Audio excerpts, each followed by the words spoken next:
But Well, seriously, yeah, obviously. probably Inu. So I'm with you. It's Christian Inu for me. I do think Farrell was more ably supported by more of his teammates than I think Inu was more decisive. Yes, as an individual, yeah. I think that's right. Yeah. Highlight of the week. I mean, Farrell's try, but seriously, it's probably Davies' second try for Catalans. It's actually the best try this week, but you know, why not keep a theme? Yeah, well, start as you mean to go on. Why not? Should we get to the standings before we just explode in a Wigan ball of love or something?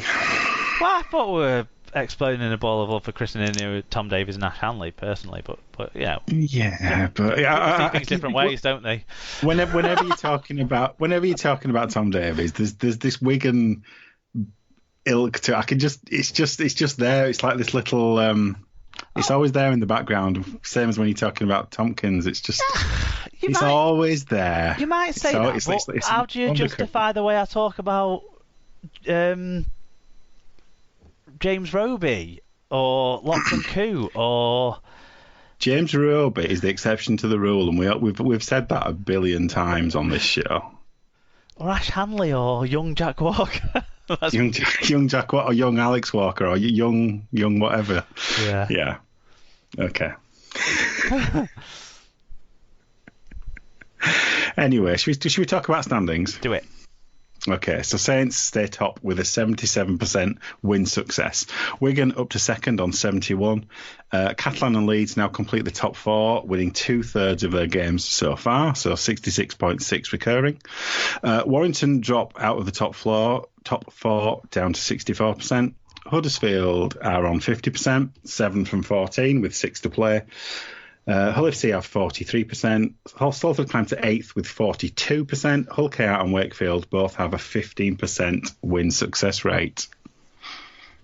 Yeah, I feel with the top 5 being how they are and who they are and the way they're playing, that's why I think it's important to emphasise that sort of Huddersfield line of they've only got 6 games to play and they've only got 7 wins, because I think you're going to need 13 wins. Maybe you won't in the final reckoning need 13 wins, but I think Huddersfield or Hull would have needed. We didn't mention Castleford in the standings there. Sorry, that's my fault. Sorry, Cast don't exist this week. It's but Huddersfield and Hull would have needed 13 wins for me.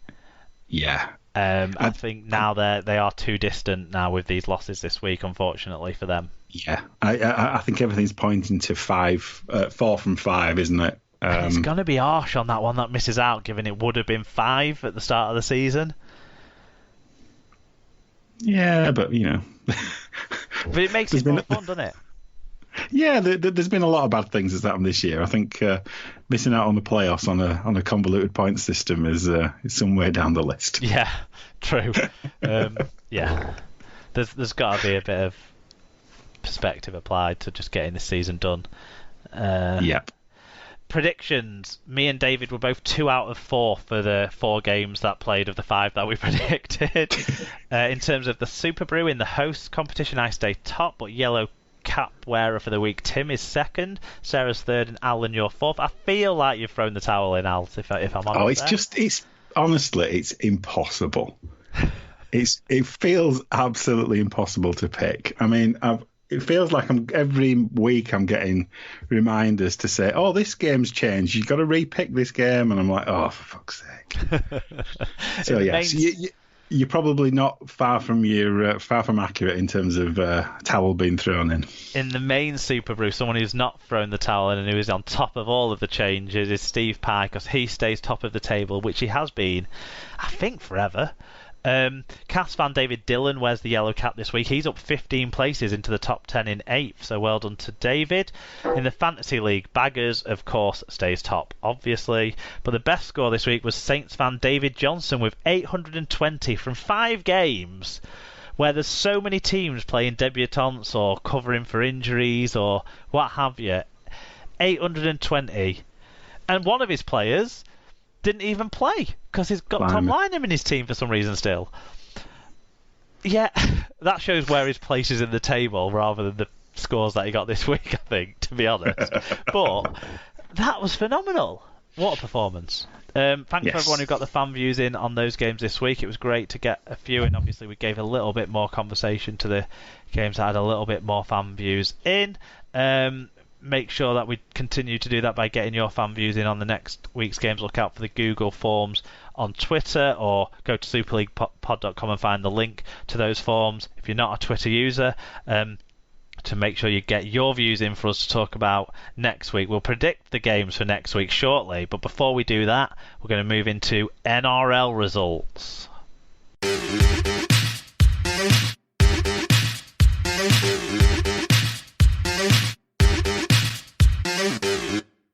So, on to other results, and it was the NRL Finals Week 2.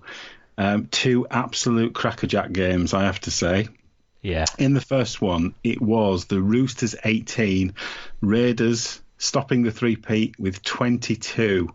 And all of our boys pretty much showed up in this one that were on the pitch. Williams with a try and a try assist. Whitehead, 41 tackles at 128 metres, and Bateman with 112 metres.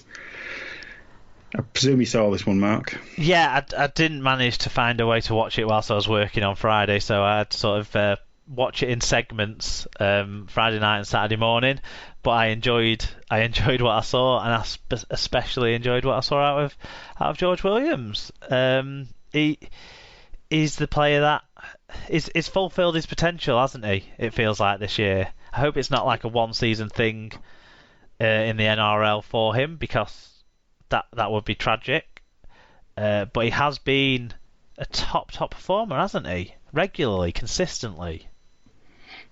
I think with Whiten, they've formed probably the most dangerous half-back pairing that's left in the competition. They can take a game away from the opposition, either individually or between them, and they're incredibly dangerous. And Williams he's definitely he's not a junior partner in that combination as far as I'm concerned. He's playing incredibly well this year. If anything, he's stepped up to the senior role after Hodgson went down. I think he is the guy that calls the shots more often than not. Is the guy who gets into first receiver predominantly, is the guy who does most of the organising kicking game, although lets Whiten obviously use his big powerful boot regularly. What you get with them is they've both got all three skills. They're both primarily looked at as running threats, I do think, but they've both got good passing games and they've both got good kicking games, and Williams' short kicking game is outstanding. So when one of them isn't firing, more often than not, the other one fires. And what you've found in the last couple of weeks is they're both fired. But behind that, there's another player that has to be given a lot of credit, and that's the fullback, who was the best player for the Raiders in this game and came up against the best fullback, the best player in the world, in James Tedesco, and outplayed him definitely, despite Tedesco scoring 2 tries. And that's Charles Nickel-Clogstad was brilliant in this game, I thought. Yeah. There wasn't many Raiders that you could pick out that weren't great. I mean, Tarpanay was brilliant. Yeah, they're really peaking. They're playing probably their best football right now, and yeah, they're going to cause a they're going to be difficult to beat without question. I mean, there wasn't much. I don't know. I think a lot of focus will be on Tedesco's slip up, won't it, with the Williams kick. I think Williams put a bit of spin on that kick. I think maybe I'm giving him too much credit, like people think I do, but I think he deliberately put a bit of action on the ball with the way he kicked it off the outside of his boot, knowing Tedesco's tendencies, because Tedesco is an all action, very quick kind of, the way he attacks the ball, the way he attacks everything. And I think he put a little bit of deliberate sort of side of the boot action on it so that it would hold up a little bit, and that played into Tedesco's. Obviously, Tedesco's error was ridiculous, and unexpected. But I think the kick did play into the error, even though the error still shouldn't have happened. I do. Yeah, it did seem like it got behind him unexpectedly, didn't it? Which would count to the fact that it probably was. It didn't quite take the trajectory that he thought it would, and it did make him look a bit silly. But yeah, they were deserved winners in this one, without question.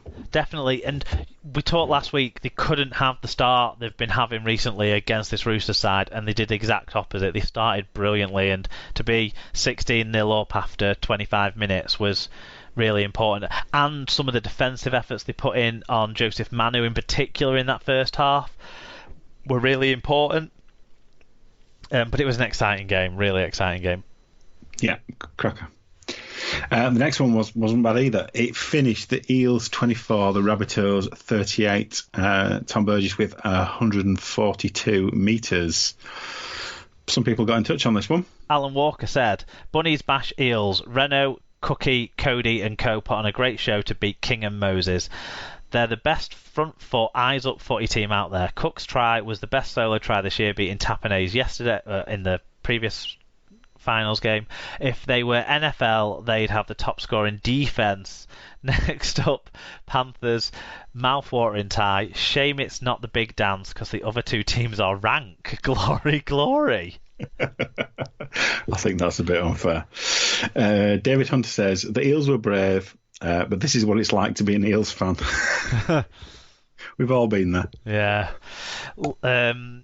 Poor David as well is a Wire fan too, isn't he? Lee Whitnell said, great game. The Eels looked like the better team at half-time, but the Bunnies looked the stronger and luckier team in the second half. The game got away from the Eels after Moses hit the post with a simple penalty, and the Rabbits reacted quickest to race up the field and score. Some desperation plays from Para led to further South's points for a comfortable score in the end. And St David says, haven't watched NRL since Super League came back, but this was a cracking game. Good one to choose. Eels' second try was special. Refereeing was so much better than here. He says, unfussy and consistent, night and day. Yeah. The sort of praise does need to go on the Rabbitohs. This is the two scandal sides going into this, with the news that we talked about with Jennings and the drug test coming out on the sort of morning of the game, really, and Brad Takarangi forced into action, and Hayes Dunster making his debut on the wing for the Eels, and then the Rabbitohs with Sam Burgess's scandalous circumstances. So yeah, someone was going to feel a bit dirty, I guess, after this one. First half was all Clint Gufferson. Yes, it was. It seemed like everything he did, kind of everything stuck, didn't it, for like a 15-minute spell where the boy could do no wrong, and then in the second half it felt like almost exactly the opposite. Yeah, a little bit. His kind of fortunes just told you everything about the Eels' day, really, I think. Yeah, for Tedesco's error in the in-goal area, Reid Gufferson doing something similar, maybe under a little bit more pressure, but also had way more of an opportunity to get it right by just grounding the ball rather than trying to pick it up.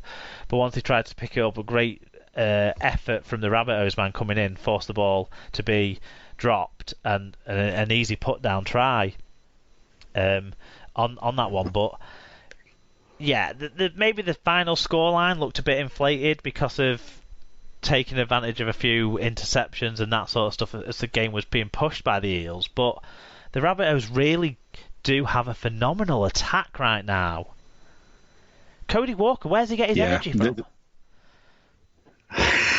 There's no six who's appearing. It's basically playing a fullback's role and a six role at the same time in the same games. Yeah. In attack. Yeah, they appear to be kind of, I don't know, they're kind of peaking at the right time. So yeah, they're two tricky games to pick, I would say, about who's going to actually contest the grand final. It's interesting next week. Yeah, I thought the try whose try was it? I think it must have been the Murray try. Yeah, when Adam Reynolds took on the line, and people